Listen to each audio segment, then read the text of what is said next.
hello' সকলোৱে নমস্কাৰ ল'ব আমাৰ অসম চৰকাৰৰ যিখিনি কৰ্মচাৰী আছে বিশেষকৈ যিখিনি আমাৰ এনপিএছৰ অধীনত যিখিনি কৰ্মচাৰী আছে সেই কৰ্মচাৰীসকলৰ মনত সততে এটা উদয় হোৱা প্ৰশ্ন হৈছে যে আমি যেতিয়া অৱসৰ ল'ম তেতিয়া আমি গ্ৰেচুইটি পাম নে নাপাম যদিহে পাম আমি কিমান টকা পাম আৰু গ্ৰেচুইটি কেনেকৈ নিৰ্ধাৰণ কৰা হয় বা যেটো আমাৰ ডিচিআৰজি ফৰ্মুলা ডেথ কাম ৰিটায়াৰমেণ্ট গ্ৰেচুইটি ফৰ্মুলা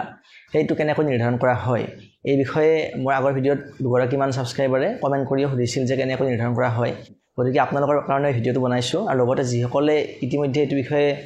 হিমান জ্ঞাত নহয় আপোনালোকে ভিডিঅ'টো অনুগ্ৰহ কৰি শেষলৈকে চাব কথাখিনি বুজি পোৱাত সুবিধা হ'ব এতিয়া ইয়াতে কথা কিছুমান আহিব যে আমাৰ চেন্ট্ৰেল গভৰ্ণমেণ্টৰ এনপিএছ এমপ্লয়িখিনি আৰু ষ্টেট গভৰ্ণমেণ্টৰ আণ্ডাৰৰ এনপিএছ এমপ্লয়িখিনিৰ কাৰণে এই নিয়মবিলাক সাধাৰণ কিন্তু পৃথক গতিকে মই যিখিনি কথা আজি এটো উপস্থাপন কৰিবলৈ গৈ আছো তাৰ ওপৰত যদিহে আপোনালোকৰ কিবা ক'বলগীয়া থাকে নিশ্চয় কমেন্ট বক্সত কমেন্ট কৰি জনাব এতিয়া আমি পলম নকৰি ভিডিঅ'টো আৰম্ভ কৰো এতিয়া গ্ৰেচুইটি বুলি কওঁতে আমাৰ তিনি প্ৰকাৰৰ গ্ৰেচুইটি আছে আমাৰ এক নম্বৰতে আহিব আমাৰ সাৰ্ভিস গ্ৰেচুইটি আহিব আমাৰ এক নম্বৰতে আমাৰ দুই নম্বৰতে আহিব ৰিটায়াৰমেণ্ট গ্ৰেচুইটি আৰু আমাৰ 3 নম্বৰতে আহিব ডিচিআৰজি মানে আমাৰ ডেথ কাম ৰিটায়াৰমেণ্ট গ্ৰেচুইটি এতিয়া এই যেটো 2 নম্বৰ পইণ্ট আৰু 3 নম্বৰ পইণ্ট মানে ৰিটায়াৰমেণ্ট গ্ৰেচুইটি আৰু ডেথ কাম ৰিটায়াৰমেণ্ট গ্ৰেচুইটি এই দুইটা বস্তু আসলতে একেটাই কিন্তু অলপ এটা ডিফাৰেন্স আছে সেইখিনি কথা আমি আলোচনা কৰিম গতিকে আমি আজি ভিডিঅ'ত মেইনলি এই তিনিটা বিষয়ৰ ওপৰত আলোচনা কৰিম আৰু কেনেকৈ এইটো নিৰ্ধাৰণ কৰা হয় সেইটো কথা আলোচনা কৰিম এতিয়া প্ৰথম পইণ্টটো হ'ল যে সাৰ্ভিস গ্ৰেচুইটি মানে কাক দিয়া হয় আৰু কেনেকৈ নিৰ্ধাৰণ কৰা হয় এতিয়া সাৰ্ভিস গ্ৰেচুইটি মানে কি বস্তু যিসকল কৰ্মচাৰীৰ চাকৰি কাল 10 বছৰতকৈ কম আপোনালোকে নিশ্চয় জানে যে যদিহে কোনো এগৰাকী কৰ্মচাৰীয়ে 10 বছৰতকৈ কম চাকৰি কৰে তেনেহলে তেখেতে পেনশন লাভ নকৰে আৰু তেনেকুৱা ব্যক্তিক কি কৰা হয় সাৰ্ভিস গ্ৰেচুইটি দিয়া হয় এতিয়া তেখেতৰ চাকৰি কাল 10 বছৰতকৈ সাধাৰণভাৱে কম হ'ব পাৰে অৰ্থাৎ তেখেতৰ জইন কৰোঁতে হয়তো বেছি বয়স হৈ গৈছে তেনে ক্ষেত্ৰতো কম হ'ব পাৰে নাইবা তেখেতে হয়তো ৰেজিগনেশ্যন দি দিছে তেনে ক্ষেত্ৰতো কম হ'ব পাৰে গতিকে যিয়ে নহওক কাৰণটো যদিহে তেখেতৰ চাকৰি কাল 10 বছৰতকৈ কম হয় তেখেতে লাভ কৰিব সাৰ্ভিস গ্ৰেচুইটি আৰু এইটো কেনেকৈ নিৰ্ধাৰণ কৰা হয় এইটো নিৰ্ধাৰণ কৰা ফৰ্মুলাটো হৈছে যে হাফ ইনটু মানে আধাৰ লগত কি পূৰণ কৰা হ'ব যেটো তেখেতৰ মানে টোটেল number of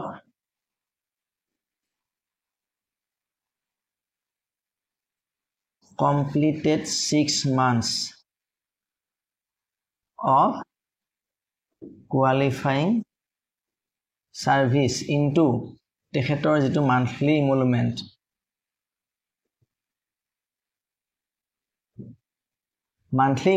মানে হৈছে তেখেতৰ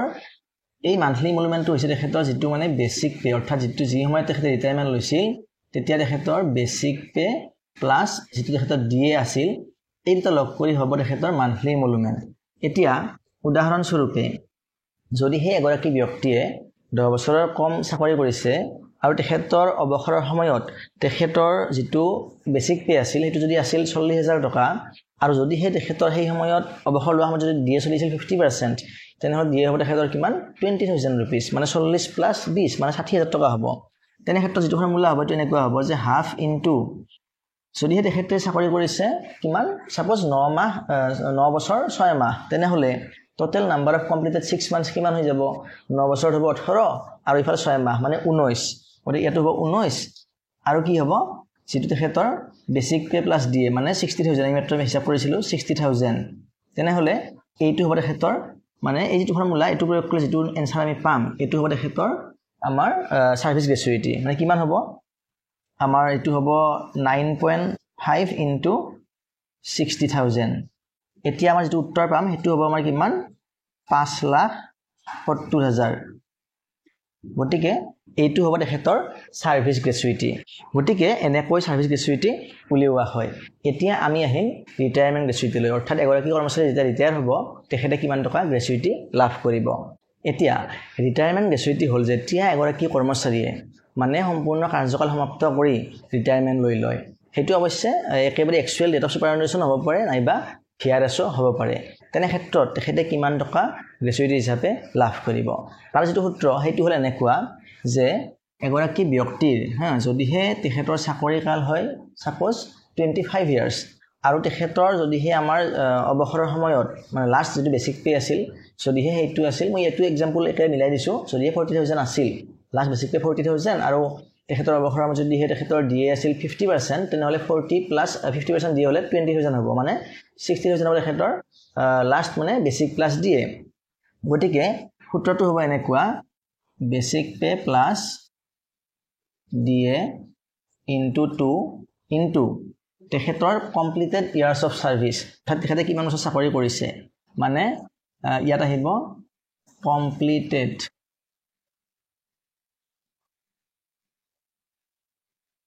years of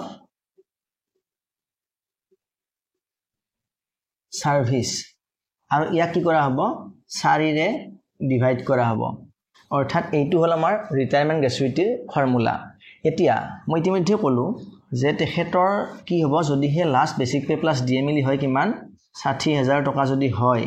তেনেহলে ইনটু কিমান হ'ব 2 আৰু কি কৰা হ'ব যদি হে তেখেতৰ চাকৰি কাল কিমান 25 ইয়াৰ্স তেনেহলে ইয়াত হ'ব 25 divided by কিমান 4 এতিয়া আনসাৰটো কিমান ওলাব তলত আহিব আমাৰ 4 ওপৰত আহিব আমাৰ 60 পূৰণ 2 হলে 1,20,000 হৈ গল আৰু পূৰণ 25 আনসাৰটো ওলাব 30 লাখ 30 লাখ এতিয়া আমি যদি 4 ৰে যদি আমি 30 লাখক মানে ভাগ কৰি দিও তেনে হলে আমি যেটো আনসাৰ পাম হেতু হ'ব আমাৰ কিমান 7 লাখ 50,000 এতিয়া এই ফিগাৰটো ওলাইছে 7,50,000 টকা ইয়াৰ উপৰিও আৰু এটা নিয়ম আছে যে কৰ্মচাৰীগৰাকী যেটো মানে মান্থলি ইমলুমেন্ট হ'ব অৰ্থাৎ বেসিক প্লাস ডিএ মিলি যেটো এমাউন্ট হ'ব সেই এমাউন্টৰ 16.5 গুণ তাতকৈ বেছি হ'ব নোৱাৰে এতিয়া উদাহৰণ স্বৰূপে কোনো এগৰাকী কৰ্মচাৰী ৰিটায়াৰমেন্টৰ সময়ত যদিহে তেখেতৰ বেসিক প্লাস ডিএ মিলি আছিল কিমান 35,000 তেনে হলে তেখেতৰ যেটো হাইয়েস্ট মানে হে হ'ব আপোনাৰ গ্ৰেচুইটি হ'ব হেতু 30,000 ৰ 16 into 5 হ'ব হলে যেটো আনসাৰ আমি পাম হেতু এতিয়া এইটো যদি পূৰণ কৰি দিও আমি উত্তৰটো পাম কিমান 5,77,500 গতিকে যদি আমি এইজন কৰ্মচাৰী যেটো আমাৰ গ্ৰেচুইটি হ'ব যদি আমি এইটো ফৰ্মুলা অনুসৰি হিসাব কৰি চালে যদি কিবা কাৰণত 5,80,000 টকা ওলাই যায় তেখেতে কিন্তু 5,80,000 টকাটো পাব এইখিনিহে অৰ্থাৎ তেখেতৰ মান্থলি ইমলুমেন্টৰ 16.5 গুণ বেছি পাব তাতকৈ বেছিকৈ কিন্তু লাভ নকৰিব গতিকে এইটো হল ৰিটায়াৰমেন্ট গ্ৰেচুইটিৰ নিয়ম অসম চৰকাৰৰ যিখিনি কৰ্মচাৰী আছে তেওঁলোকৰ কাৰণে কিন্তু যদি হে ভাৰত চৰকাৰৰ কৰ্মচাৰী হয় তেখেতসকলৰ কাৰণে কিন্তু ম্যাক্সিমাম এমাউন্টটো 25 লাখ কৰা হৈছে আমাৰ 2024 চনৰ 1 জানুৱাৰীৰ পৰা 25 লাখ কৰা হৈছে আগতে 20 লাখ টকা আছিল হাইয়েস্ট গ্ৰেচুইটি এতিয়াৰে পৰা ভাৰত চৰকাৰৰ যিখিনি কৰ্মচাৰী আছে এনপিএছএ হওক বা অপিএছএ হওক হাইয়েস্ট গ্ৰেচুইটি লাভ কৰিব পাৰে 25 লাখ টকা কিন্তু অসম চৰকাৰৰ অধীনত কিন্তু এতিয়ালৈকে এইখিনি হোৱা নাই গতিকে এইটো আহিল আমাৰ ৰিটায়াৰমেন্ট গ্ৰেচুইটি এইবাৰ আমি আলোচনা কৰিম ডিচিআৰজি ডেথ কাম ৰিটায়াৰমেন্ট গ্ৰেচুইটি ৰিটায়াৰমেন্ট গ্ৰেচুইটি ফৰ্মুলাটো একে থাকিব মানে ডেথ গ্ৰেচুইটিটো কেনেকুৱা হ'ব হেতু আমি স্পেশালি আলোচনা কৰিম এতিয়া যদিহে এগৰাকী কৰ্মচাৰীৰ কিবা কাৰণত ইন সাৰ্ভিস ডেথ হৈ যায় তেনেহলে তেখেতে কিমান টকা গ্ৰেচুইটি হিচাপে লাভ কৰিব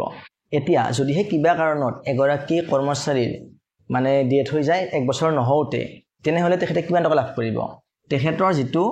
মানে মান্থলি ইমলুমেন্ট অৰ্থাৎ বেসিক প্লাস ডিএ তেখেতৰ যেটো বেসিক পে প্লাস ডিএ হ'ব ইনটু তাৰ 2 গুণ লাভ কৰিব যদিহে কি হ'ব যদিহে কৰ্মচাৰীগৰাকীৰ মৃত্যু হয় কি হ'ব যদিহে কি হ'ব বিলো 1 ইয়াৰ অৰ্থাৎ এবছৰ নহওতে যদি কিবা কাৰণত কৰ্মচাৰীগৰাকীৰ মৃত্যু হয় তেতিয়া হলে basic pay plus DA double লাভ কৰিব যদিহে কিবা কাৰণত কৰ্মচাৰীগৰাকীৰ মৃত্যু হয় 1 পৰা 5 বছৰৰ ভিতৰত তেনেহলে কি লাভ কৰিব এই যেটো বেসিক পে প্লাস ডিএ তাৰ লাভ কৰিব 6 গুণ লাভ কৰিব যদিহে 1 পৰা 5 বছৰৰ ভিতৰত কৰ্মচাৰীগৰাকীৰ মৃত্যু হয় যদিহে কৰ্মচাৰীগৰাকীৰ মৃত্যু হয় 5 বছৰৰ পৰা 11 বছৰৰ ভিতৰত চাকৰি কৰাৰ 5 বছৰৰ পৰা 11 বছৰৰ ভিতৰত যদি মৃত্যু হয় তেনেহলে তেখেতে লাভ কৰিব কিমান basic pay plus DA into 12 গুণ লাভ কৰিব যদিহে তেখেতৰ মৃত্যু হয় 5 পৰা 11 বছৰৰ ভিতৰত